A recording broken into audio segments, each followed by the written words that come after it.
प्रिय दोस्तों नमस्कार। आज हम विनोबा भावे जी की एक पुस्तक पर बातचीत करते हैं। यह पुस्तक है निंद्रा समाधि स्थिति। सत्य के सच्चे खोजियों को, सत्य के प्रति उत्साहित और जिज्ञासु साधकों को यह पुस्तक अवश्य पढ़नी चाहिए। इस पुस्तक में नींद जो हम प्रतिदिन करते हैं और नींद का क्या आंतरिक आध्यात्मिक प्रयोग होना चाहिए और नींद का किस तरीके से आध्यात्मिक रूपांतरण किया जाना चाहिए, इसके बारे में विनोबा भावे जी ने इस पुस्तक में बहुत बेहतरीन तरीके से बताया है, समझाया है।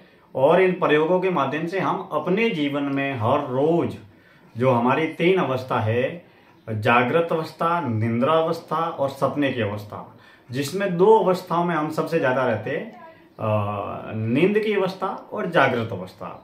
रात्रि में हम निद्रा अवस्था में होते हैं और दिन में हम जागृत अवस्था में होते हैं। दिन में हम घर परिवार समाज संसार के सारे व्यापार बाजार के सारे कार्य करते हैं और रात को हम आराम करते हैं, नींद करते हैं।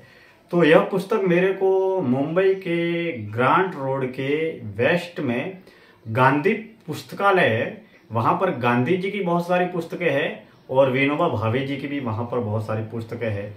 मैं विनोबा भावे जी को एक समाज सेवक, एक समाज सुधारक के रूप में जानता था, लेकिन यह पुस्तक जब मुझे प्राप्त हुई और इसको पढ़ा तो बेहद खुशी हुई कि विनोबा भावे जी बहुत ही सत्य के सच्चे खोजी आध्यात्मिक योगी थे।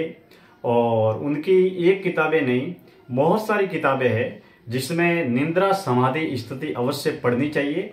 इस पुस्तक में नींद हम हर रोज करते हैं, नींद का किस तरीके से सकारात्मक उपयोग किया जा सकता है।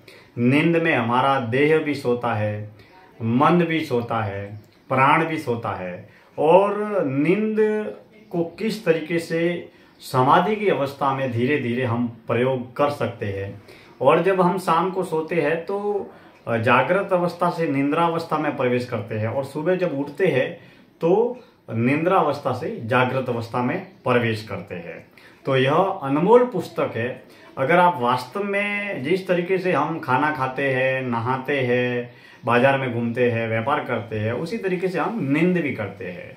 तो नींद करने का जो एक निर्धारित समय होना चाहिए और नींद को लेने की, नींद को करने की एक निर्धारित जगह भी होनी चाहिए, इत्यादि तमाम तरीके की बातें सत्य के आध्यात्मिक खोजियों को अवश्य पढ़नी चाहिए। और इस पुस्तक का चिंतन मंथन अध्ययन करके हमें अपने जीवन में होने वाली नींद का सही सकारात्मक और आंतरिक आध्यात्मिक प्रयोग करना चाहिए। और इन प्रयोगों को अगर जानना चाहते हैं तो पुस्तक का नाम है निंद्रा समाधि स्थिति, अवश्य आपको पढ़नी चाहिए। आज की जीवन दर्शन यात्रा में इतनी ही बातें, कल हम किसी और नए विषय को लेकर बातचीत करेंगे। आप सबका खूब खूब आभार। जुड़े रहे।